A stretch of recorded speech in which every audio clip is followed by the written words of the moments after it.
Hi hello good evening friends. ನೋಡಿ ಇಲ್ಲಿ ಇವಾಗ ಸಿಗ್ತಾ ಇರೋದು ಗೋವಿನ ಮಾವಿನಕಾಯಿ ಇಲ್ಲ ದಪ್ಪ ಮಾವಿನಕಾಯಿ, ದೊಡ್ಡ ಮಾವಿನಕಾಯಿ, ಸಿಹಿ ಮಾವಿನಕಾಯಿ ಅಂತಾರೆ ಇದಕ್ಕೆ.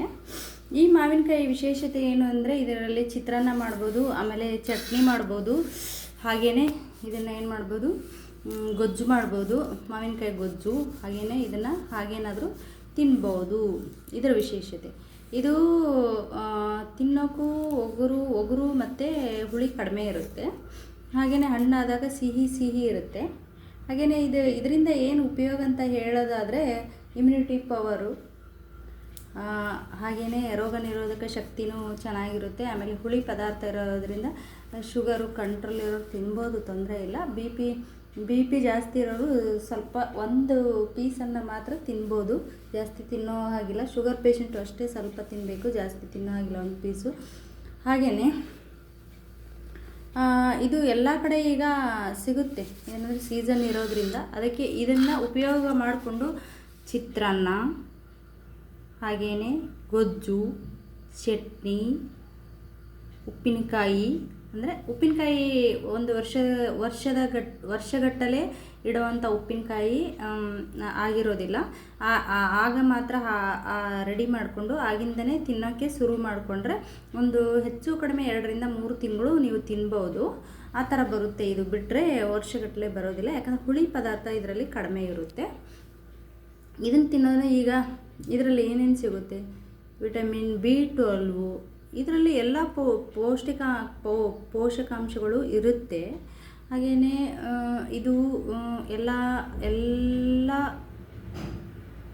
ಇದರಲ್ಲೂ ಸಿಗುವಂಥ ಪದಾರ್ಥ ಈಗ ಸದ್ಯಕ್ಕೆ ಸಿಗುತ್ತೆ, ಕಾಡಲ್ಲಿ ಇಲ್ಲ ಅಂತಲ್ಲ. ಆದ್ರೂ ಸ್ವಲ್ಪ ಮಳೆಗಾಲದಲ್ಲಿ ಸ್ವಲ್ಪ ಜಾಸ್ತಿ ಸಿಗುತ್ತೆ, ತಿನ್ಬೋದು.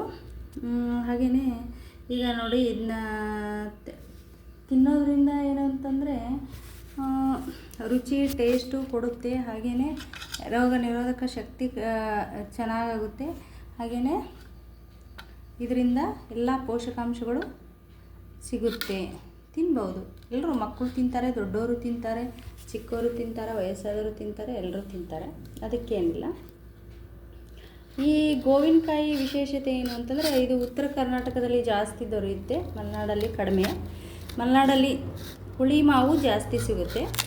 ಹಾಗೆಯೇ ಇದನ್ನು ಉಪ್ಪಿನಕಾಯಿ ಉತ್ತರ ಕರ್ನಾಟಕದವರು ಹಾಕಲ್ಲ. ಯಾಕಂದರೆ ಉತ್ತರ ಕರ್ನಾಟಕದವರು ಯಾಕೆ ಹಾಕಲ್ಲ ಅಂತಂದರೆ ನೋಡಿ ಈ ಥರ ಇರುತ್ತೆ. ಇದರ ಸ್ಮೆಲ್ಲು, ವಾಸನೆ ಅಷ್ಟು ಸಖತ್ತಾಗಿರುತ್ತೆ. ಇದಕ್ಕೆ ಉತ್ತರ ಕರ್ನಾಟಕದಲ್ಲಿ ಗೋವಿನ ಮಾವಿನಕಾಯಿ ಅಂತ ಕರೀತಾರೆ. ಮಲೆನಾಡಲ್ಲಿ ದೊಡ್ಡದಾದ ಮಾವಿನಕಾಯಿ ಅಂತ ಕರೀತಾರೆ. ಇದನ್ನು ಮಲೆನಾಡಲ್ಲಿ ಏನು ಮಾಡ್ತಾರೆ ಅಂದರೆ ಇಮಿಡಿಯೇಟಾಗಿ ತಿನ್ನೋಕ್ಕೆ ಉಪ್ಪಿನಕಾಯಿ ಹಾಕೋತಾರೆ. ಉಪ್ಪು, ಖಾರ, ಸ್ವಲ್ಪ ಸಾಸಿವೆ ಮಿಕ್ಸಿಗೆ ಹಾಕ್ಕೊಂಡ್ಬಿಟ್ಟು, ಹಾಗೆಯೇ ಇದನ್ನು ಏನು ಮಾಡ್ತಾರೆ ಅಂದರೆ ಚಿತ್ರಾನ್ನ, ಹಾಗೆಯೇ ಗೊಜ್ಜು, ಹಾಗೆಯೇ ಇದರಲ್ಲಿ ಉಪ್ಪಿನಕಾಯಿ. ಹಾಗೆಯೇ ಇದು ಏನಂದರೆ ರೋಗ ನಿರೋಧಕ ಶಕ್ತಿನೂ ಕಡಿಮೆ ಮಾಡುತ್ತೆ. ಇದು ಕೊಬ್ಬರಿ ಟೈಪೇ ಇರುತ್ತೆ, ಜಾಸ್ತಿ ಏನು ಅಷ್ಟು ಹುಳಿಯಾಗಿರಲ್ಲ. ಕೊಬ್ಬರಿ ಥರ ಸಿಹಿ ರುಚಿಯಾಗಿ ಇರುತ್ತೆ. ಇದನ್ನು ತಿನ್ಬೋದು, ತೊಂದರೆ ಇಲ್ಲ. ಎಲ್ಲರೂ ಒಂದೊಂದು ಪೀಸ್ ತಿನ್ನೋದ್ರಲ್ಲಿ ತಪ್ಪೇನಿಲ್ಲ.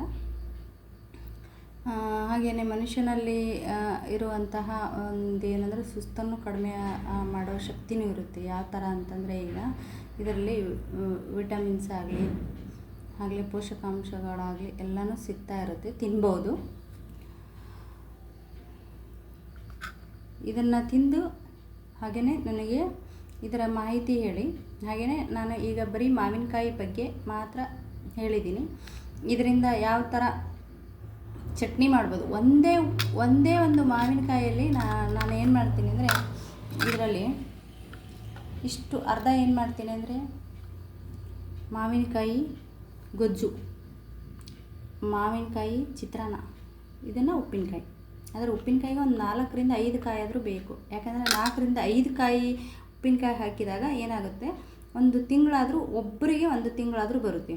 ಈಗ 10-12 ಜನ ಮನೆಯಲ್ಲಿರೋರು ಒಂದು 10 ಮಾವಿನಕಾಯಿ ಹಾಕಿದರೆ ಒಂದು ತಿಂಗಳಿಡೀ ಆದರೂ ಬರುತ್ತೆ, ತಿನ್ಬೋದು. ಇದನ್ನು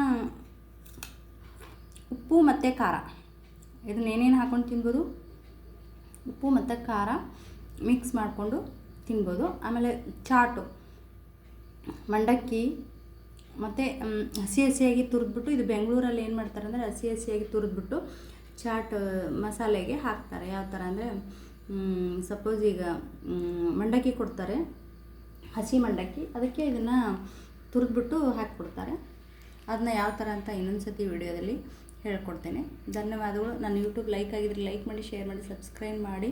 ಧನ್ಯವಾದಗಳು. ಸಾವಿತ್ರಿ ನಾಮತಿ, ಕವಿತ್ರಿ ಧಾರವಾಡ.